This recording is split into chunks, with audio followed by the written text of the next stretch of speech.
Hello and welcome to the lisahortoncrafts YouTube channel. My name's Claire Newcombe. Today I want to create a little video for you showing you just how well the brand new metallic pigment inks, the metallic inks, blend through stencils and cover onto black card. They are so highly pigmented that the coverage onto black card is just fantastic. To be honest, they're the best inks that I have used. Once the inks are dried onto the black card, you'll find that there is no transference of the pigment or the mica within them. Once dried, as with all of Lisa's inks, their image is very secure on the page, which makes them perfect for creating your Christmas cards, using for your stencils, and blending the colours through your stencils also.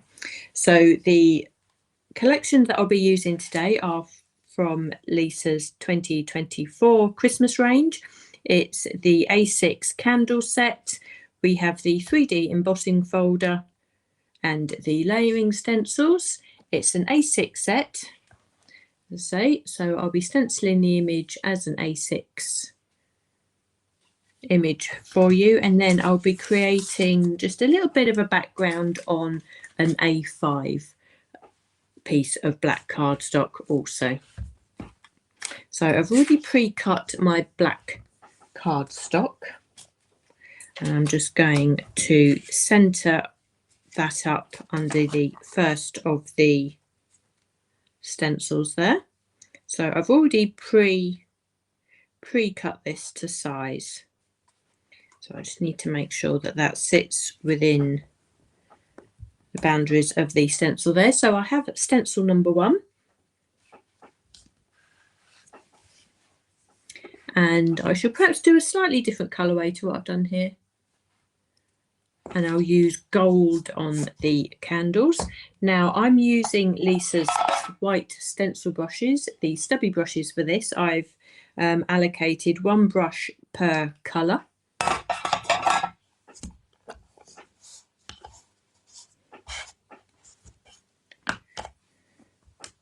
So these ink pads are very, very juicy. So you can just pick up your ink as you would normally do with your stencil brush. Now I'm putting lots of colour down on this to give us the maximum coverage with this lovely metallic ink, and you can see that I'm just picking up the ink from the ink pad with my brush and just blending that in circular motions over the image through the stencil.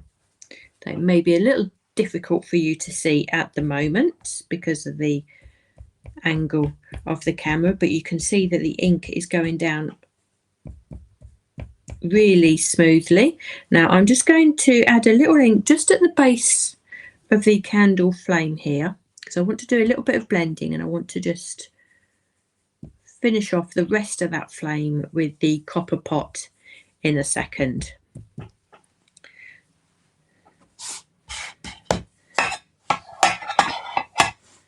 So I'm just going to bring in my copper pot brush here. I'm just going to pick up some of that ink and just blend that through the stencil in the top of the candle there, and just blend that into where it meets the gold at the base of that candle flame. Now while I'm on this stencil, I'm just going to stencil this snow with the SilverShine. And again I have, oh excuse me, again I have another dedicated brush, sorry, for the silver, and I can just blend that through, and you can see actually that is actually covering perfectly well. You can see the black disappearing through these elements where the snow is settling. Again, once I remove these stencils, you can see the contrast and the colour and just how that pigment sits on black cardstock when I take this away. Just look at that coverage, and that's even before I can pick that up and just tilt that to the light to show you the absolute shine on there. So stencil number 2 is the poinsettias. Now obviously if we were using coloured inks, then I would go for red, but this time I'm just going to choose copper.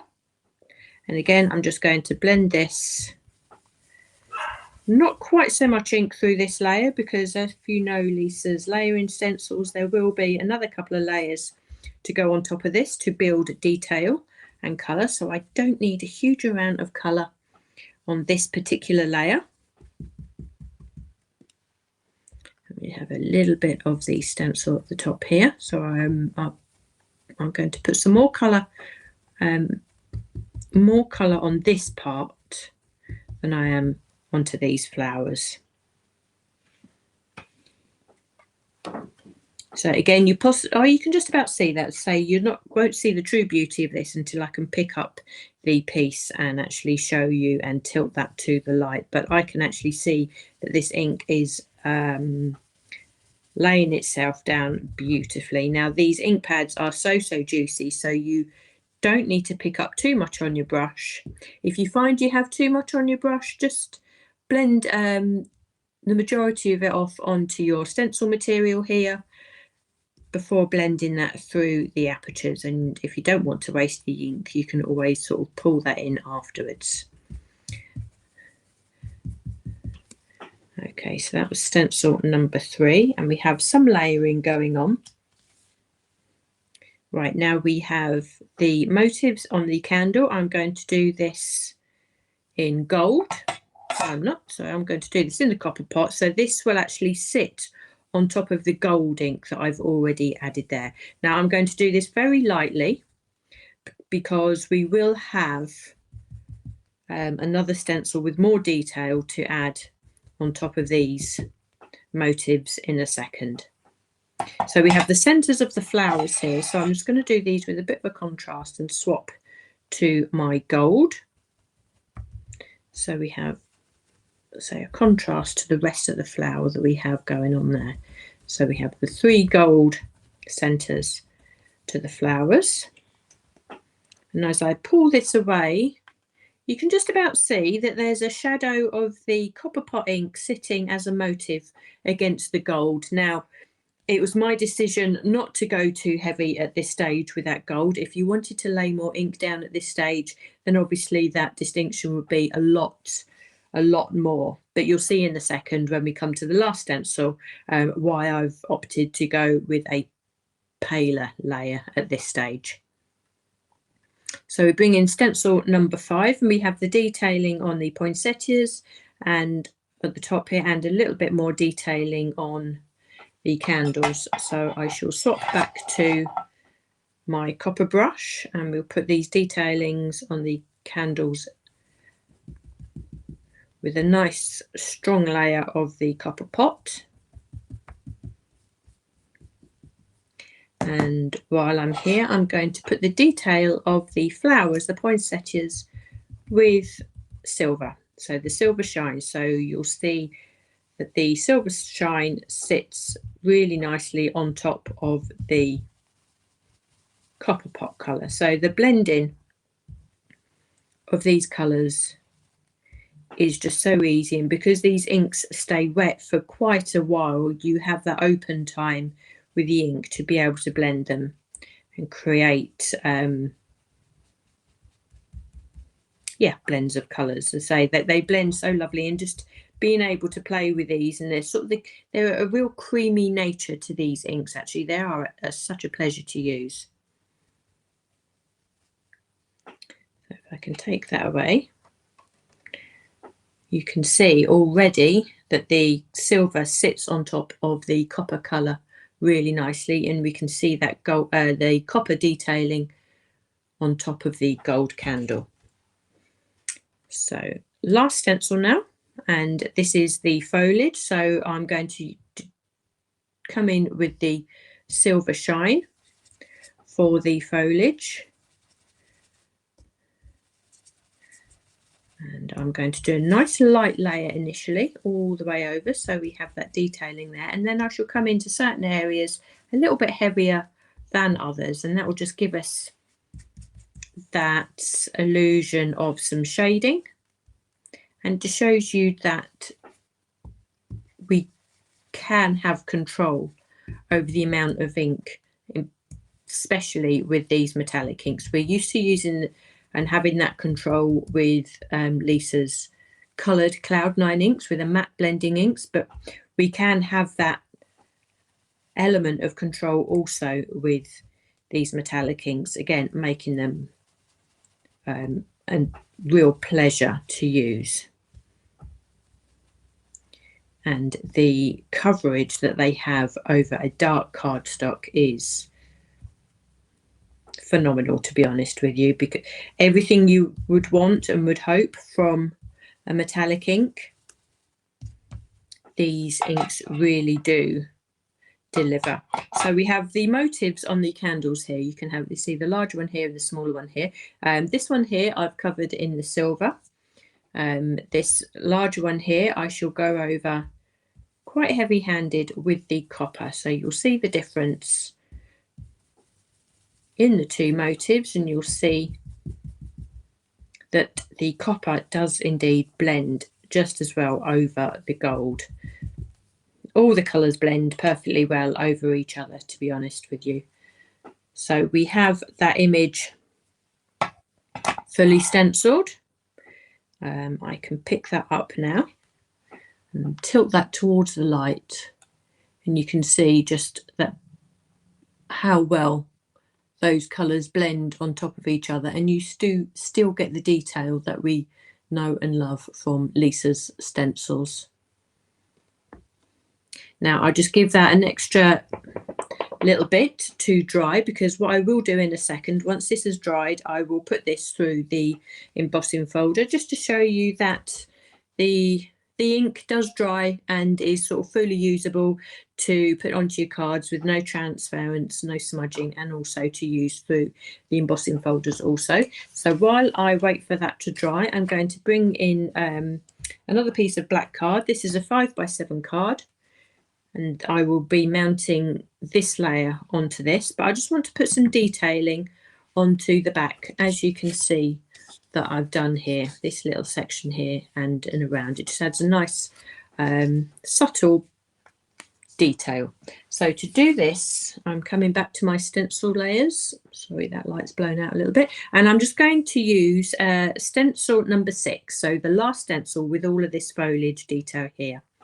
Now I'm going to line up this lovely corner of foliage to the corner of my 5x7 layer here, and I'm going to just position that back onto my ulti-mate. It does mean that the cardstock sits a little away from the peg system, but that's fine if you at this stage would be happier to put magnets on. I'm using the magnetic mat. If you want to use magnets just to hold this in place, then that would be ideal, or a little bit of tape, or alternatively use Lisa's tacky mat, which also would keep this in place. So I've just got my SilverShine brush, and I'm just going to be quite generous with the ink this time actually, and stencil the foliage into this corner with the silver ink, the SilverShine. This just adds a really nice, subtle, effective and complementary detail to the back layer. We know, obviously, because we're using exactly the same stencils we did for our main image, that this then would coordinate perfectly. So that's the only layer I'm going to do at this particular stage, or in that position. So if I take that away, we can see we have a lovely foliage corner sitting there. Now, if you wanted to replicate this particular corner down in this bottom corner, what I would suggest you do is turn your stencil round and just reposition this corner of the cardstock back into this corner of the stencil as I did before, and then you'll be able to replicate that exact corner in the opposite corner here. Or alternatively, just for something a little bit different, I'm just going to use this part of the stencil, this foliage spray, and I'm going to line up this part of the foliage into this corner instead. Now at this stage, obviously we can't use the peg system because we're too far away from the pegs. But what you can do, you can use tape. You can, again, use your magnets to make sure that your black cardstock stays in place. I'm just going to pick this up and make sure I have that lined up. Okay. Or alternatively, you can position your stencil onto your cardstock where you want that to be, and then just find a nice resting place for both the cardstock and the stencil against your ulti-mate there. You can fix your cardstock in place if you wanted, or if you're comfortable, you can just hold that in place and stencil through this part of the foliage. Now we don't need to worry about lining this up and having any reference points because we're not using any other stencils at this to create this background. So I'm just stenciling that little piece of foliage down the bottom there. So that's the background completed, and I just put the stencils back into position with the rest of the stencil collection there. So I can leave this to dry now, and I can come back to this in a little bit, which means that this part is now ready to emboss. So I can line this up in the embossing folder. Very easy to do with the candles. They're a really nice reference point, and I'm just going to take this to my embossing machine.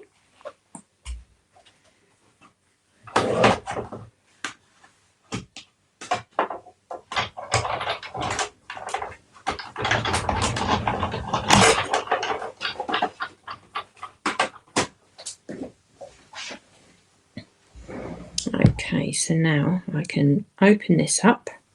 And this is a good test to be able to show you that there's a little bit of transference of ink onto the embossing folder. You might want to do that, but if I'd have just left that to dry just that little bit longer, I wouldn't have had that transference. But you can see that the image is absolutely perfect. There is no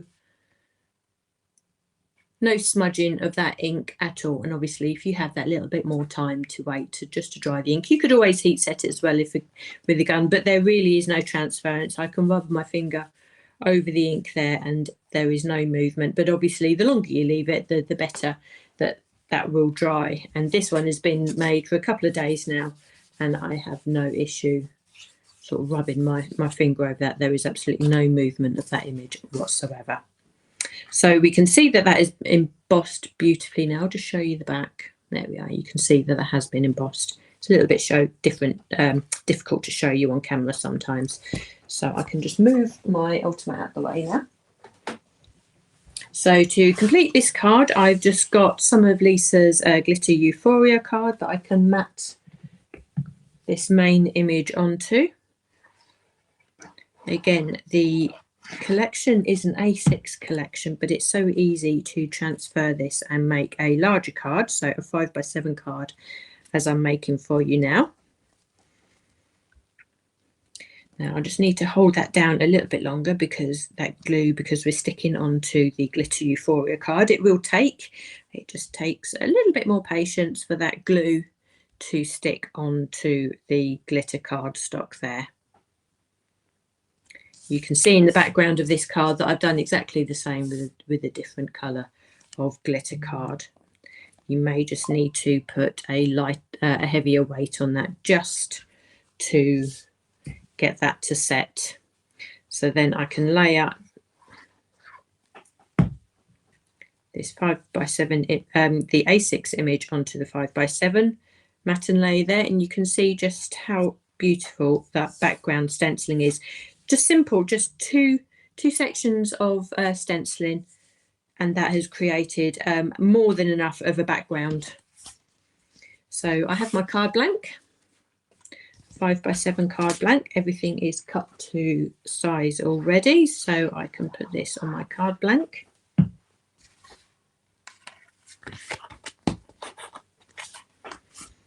Now we need to finish this off with a sentiment. And I've taken a sentiment from Lisa's designer collection. Christmas is coming. This was from last year, I believe 2023. I've put the details on the side there for you. Still available as a complete collection with the paper kit as well. The Christmas sentiment stamps. We have 9 stamps, and we have the die cuts here to die cut them out. So I've already stamped this for you. This is stamping with the metallic inks as well, and I shall show you in a second how well they stamp. I've just done this one ahead of time, so I don't have to sort of die cut it and get my head in shot for you. So I'm going to layer that onto the tag layer, which is also cut from the same glitter card as I've bordered there, and I can lay that on the front of my card just like that. So what I want to do, I have a little bit of black card here, and I have my stamp, the same stamp as I've used here on an acrylic block, and I just want to show you. If we take our metallic ink to our stamp, lots of light tapping, and if you put this against a piece of dark card, you'll be able to see when all the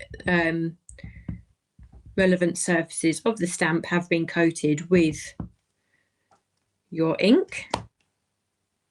And you can then stamp this directly onto your black cardstock as well. Give it, once it's stamped, just hold it there onto the black cardstock just for a little while, just to allow the ink to transfer from the stamp to the cardstock. But you can see, so I lift that to you now and hold that to the light, that all of that detail, the stitch detail, you can read every single one of the words, all the letters have been stamped beautifully using Lisa's metallic ink. So not only are these inks brilliant for direct to paper techniques and sort of block shading with them, they are more than capable and perfectly brilliant to use through layering stencils. And I have the 2 different cards here, slightly different colorways. It's nice to create them a bit differently. So I have 2 cards to use and put into my Christmas card stash ready to use later on in the year, and you can just see that shine on both of those. Now this card here that I made previously, I didn't emboss. This one here is embossed, and you can see how well also that ink really responds to the embossing. So I hope you've enjoyed that today. I hope that's given you the confidence to stencil with these metallic inks. They are a limited edition. Hopefully they'll find a permanent place in Lisa's collection, because they really do perform so well. Not only onto black card, but you can also use these onto white card. But why not also try onto different coloured cardstocks? Navy blue, grey, dark greens, reds. I'm sure they'll work brilliantly on all of those. So thanks for joining me today.